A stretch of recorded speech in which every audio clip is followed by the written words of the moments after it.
একদিন সে সিদ্ধান্ত নিল এখন থেকে প্রতিদিন একটি করে প্রাণী নিজে থেকেই তার কাছে খাবার হয়ে আসবে। সবাই ভয় পেয়ে এই শর্ত মেনে নিল। একদিন পালা পড়ল একটি ছোট খরগোশের। খরগোশ জানত সেই গেলে সিংহ তাকে সহজেই খেয়ে ফেলবে। তাই সে একটা বুদ্ধি করল।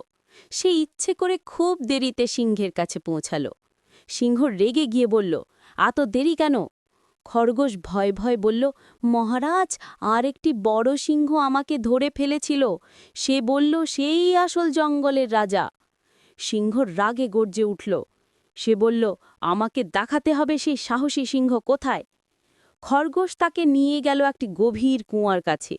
কুঁয়ার পানিতে সিংহের নিজেদের প্রতিবিম্ব পড়ছিল। সিংহ সেটা দেখে ভাবল, এটাই সেই প্রতিদ্বন্দ্বী সিংহ।